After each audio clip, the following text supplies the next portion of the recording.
Income tax से ज्यादा वो कह रहे हैं कि जो एक पूरा किसान पे जो इनकम टैक्स का नोटिस जा रहा है, एक मिनट सुन लो सुचारिता जी। हाँ बोलिए बोलिए। हम यहाँ गौतम बुद्ध नगर के निवासी हैं और 3 प्राधिकरण यहाँ काम कर रहे हैं और ज्यादातर एक्वायरमेंट न करके सीधा सहमति से बेनामे से वो जमीन खरीद रहे हैं। आजकल किसान से बेनामा कराती है अथॉरिटी और उन पर जैसे बेनामे का पैसा उनके खाते में जाता है, इनकम टैक्स का नोटिस पहुंच जाता है। जैसे उस पैसे से वो जमीन खरीदता है, उस पर इनकम टैक्स का ऑफिस कमिश्नर का नोटिस पहुंच जाता है। अगर किसी कारण से 7% का प्लॉट जो जमीन के एक्वायरमेंट के बदले में मिला है, अगर वो बेचा तो इनकम टैक्स का ऑफिस पहुंच। एक मिनट सुन लो पूरा क्वेश्चन सुन लो। हम सीधे किसनटा हैं, हमारे पास ना सीए है ना हमारे पास वकील है। और जब नोएडा में बैठे बड़े बड़े कमिश्नर हमारे पास इनकम टैक्स का जब नोटिस पहुंचता है तो कितने किसान तो जो हार्ट अटैक के दौरे से कैलाश हॉस्पिटल में पहुंच गए, कितने बीमार हो गए, उनके दिल की धड़कन बढ़ गई और कितने हो सकता है ऑन स्पॉट खत्म हो गए हार्ट अटैक से।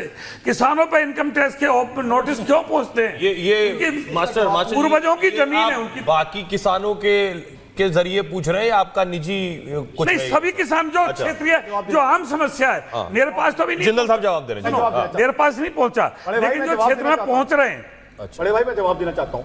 किसानों का पूरा सम्मान है, सरकार भी किसानों का पूरा सम्मान करती है। मैं तो एक इंडिपेंडेंट इकोनॉमिस्ट हूं, सरकारी नुमाइंदा तो हूं नहीं। सबसे बड़ी प्रोविजन शायद बड़े भाई आपने मिस आउट कर दी है, इनकम टैक्स एक्ट रिव्यू हो रहा है तो उसकी सारी प्रोविजन रिव्यू हो रही है और आजकल सरकार पूरी बात पूरी करने दे मेरे बड़े भाई, बात पूरी करने दे। उसकी बात भी उन्होंने की। उन्होंने कहा कि जो टैक्स रिजीम को लेकर बहुत सी दुविधाएं भी होती हैं, बहुत सी समस्याएं लोगों के सामने होती हैं और वो कभी कभी अंत तक ना पहुंच पाए। ये उस व्यक्ति पर निर्भर नहीं करता है जो टैक्स दे रहा है। वो कह रहे हैं कि उन्होंने ये भी कहा कि कई बार टीडीएस ना देना या टैक्स ना दे पाना कोई अपराध नहीं है।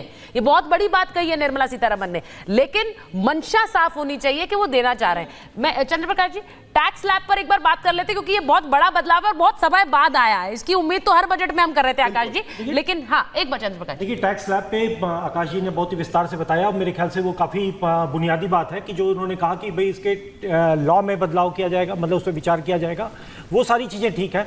इसके अलावा जो बार बार हम कह रहे थे ना कि राहत राहत राहत, लोगों को महंगाई और वो सारे विषय एड्रेस किए गए हैं। अब जैसे सोने की बात हो रही थी, अभी थोड़ी देर पहले हम लोग बैठे हुए थे, तो अब सोने पे कस्टम ड्यूटी कम किया है इन्होंने, तो आपका गोल्ड का प्राइस पे उसका असर आएगा। इसके अलावा बहुत सारी ऐसी लिस्ट है जिसमें कस्टम ड्यूटी जो विदेशों से जो आती हैं या फिर भारत से जाती है, जैसे कि मोबाइल वगैरह जैसी चीज़ों पे मैं देख रहा था कि कस्टम ड्यूटी बढ़ाई ताकि भारत में उसका उत्पादन बढ़े। तो इस तरीके के जो करेक्टिव मेजर्स हैं वो साफ साफ आपको देखे जा सकते हैं, चाहे वो टैक्स पे हो, चाहे वो प्राइसिंग पे लेके हो, और चाहे वो रेगुलेशन के जो तमाम और जो क्षेत्र हैं उन पे हो। तो ये एक प्रोग्रेसिव बजट है। और जहां तक ये किसानों की शिकायत वाली बात है, देखिए इंडिविजुअल शिकायत की बात, देखिए चंद्रप्रकाश जी मैं एक चीज कहूंगी, नहीं एक बात मैं कहूंगी कि जब बजट की शुरुआत हुई और निर्मला सीतारमण ने अपना बजट भाषण पढ़ना शुरू किया, तो जो सबसे पहले जिन बिंदुओं पर उन्होंने बोलना शुरू किया वो बिहार और आंध्र प्रदेश को लेकर थे। तो जिसकी हम चर्चा कर रहे थे कि इस बार के जो नंबर रहे हैं चुनाव नतीजों में, उनका एक प्रतिबिंब इस बजट पर नजर आएगा, वो नजर आ रहा है। बिहार को 21,500 करोड़ की परियोजना दी है। शेयर बाजार देखिए, लोग कह रहे थे कि नहीं अमीरों का बजट है, अमीरों की सरकार है, शेयर बाजार लहूलुहान हो रहा है। मैं एक बार बाजार शेयर बाजार में एक मिसनोमर है, 10 सेकंड चाहूंगा आपकी इजाजत से। हुआ क्या है, शेयर मार्केट में कॉर्पोरेट सेक्टर के लिए कोई नुकसान नहीं हुआ क्या, F&O ट्रेडिंग पे सिक्योरिटीज ट्रांजैक्शन टैक्स बढ़ाया गया है। तो ये कहीं ये नहीं बता रहा कि कॉर्पोरेट इंडिया को कोई दिक्कत हुई है। और एंजल टैक्स खत्म किया गया है, उस पर भी आऊंगी। बहुत बड़ा कदम है, बहुत बड़ा कदम है। एंजल टैक्स पूरी तरह खत्म कर दिया, लेकिन एक बार ग्राउंड पर जाते हैं, क्योंकि जो टैक्स स्लैब में नई रिजीम में बदलाव आया है उसका सीधा असर आम जनता पर पड़ेगा। जो बिहार और आंध्र को परियोजनाएं दी हैं उसका सीधा असर सियासत पर पड़ेगा। हम अगर सत्य विजय के पास जाएंगे, हमारे साथ अमरदीप भी जुड़े हुए हैं जयपुर से, और बिहार से हमारे साथ प्रकाश जी भी जुड़े हैं, अगर वो दिखे, महिमा भी हमारे साथ जुड़ी है। लेकिन सत्य विजय, जरा अमरदीप आप पहले बताइए, वहां पर जो टैक्स स्लैब में बदलाव हुआ है उसका क्या असर लोगों पर पड़ रहा है? लोग इस बात से खुश हैं? बहुत लंबे समय से आस लगाए बैठे थे। देखिए मेरे साथ में युवा हैं और टैक्स स्लैब में जो बदलाव हुआ है उसको लेकर के क्या लोग कहते हैं, युवा क्या कहता है, टैक्स स्लैब में बदलाव किया गया है, युवाओं के लिए कुछ अच्छा बजट रहा है।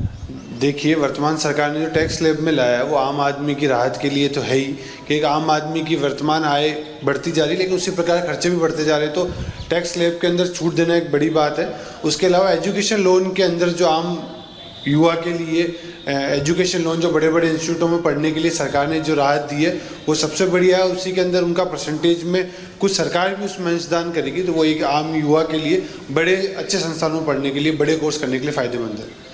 किस तरीके से देखते हैं कि निर्मला सीतारमण ने जिस तरह बजट दिया है उससे युवा कितना प्रभावित हुआ है? आज जो केंद्र सरकार का जो बजट जारी हुआ है वो निश्चित रूप से युवाओं के लिए एक के सर्वांगीण विकास के लिए बहुत ही ऐतिहासिक बजट है। चाहे मैं महिलाओं और बालिकाओं की बात करूं तो उनके लिए, उनके डेवलपमेंट के लिए शाखा खोलने की बात हो, एजुकेशन की बात हो या स्किल डेवलपमेंट की बात हो, नौकरियों की बात हो, प्राइवेट नौकरियों की बात हो, तो कहीं ना कहीं युवाओं के लिए एक बहुत बेहतरीन बजट है। युवाओं के लिए बजट बेहतरीन है, आप क्या कहेंगे? ये इस देश का बहुत ही बेहतरीन बजट है। जैसा कि निर्मला सीतारमण जी हमारे देश के अंदर लगातार 7वीं बार जो बजट पेश करी है, ये युवाओं के लिए बहुत शानदार बजट रहा है, जिसके अंदर मुद्रा लोन, बजट में क्या खास है? मुद्रा लोन जो पहले 10 लाख था उसको बढ़ाकर अब सरकार ने 20 लाख कर दिया है, तो इससे युवाओं में बहुत ही खुशी की लहर है।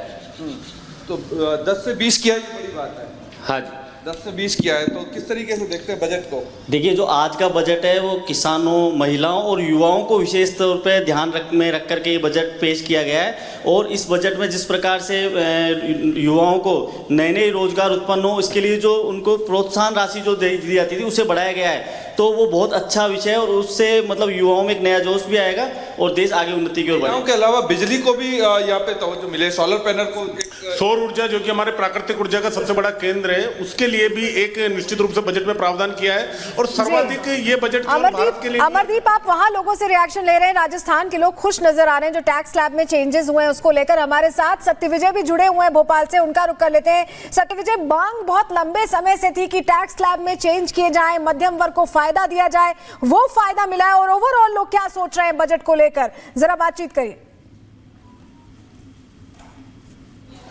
जी हाँ, बिल्कुल। देखिए, बजट पेश हो चुका है, टैक्स स्लैब में भी बदलाव किया है, लेकिन मेरे साथ स्टूडेंट है क्योंकि इस बजट में रोजगार पर सबसे ज़्यादा फोकस किया है।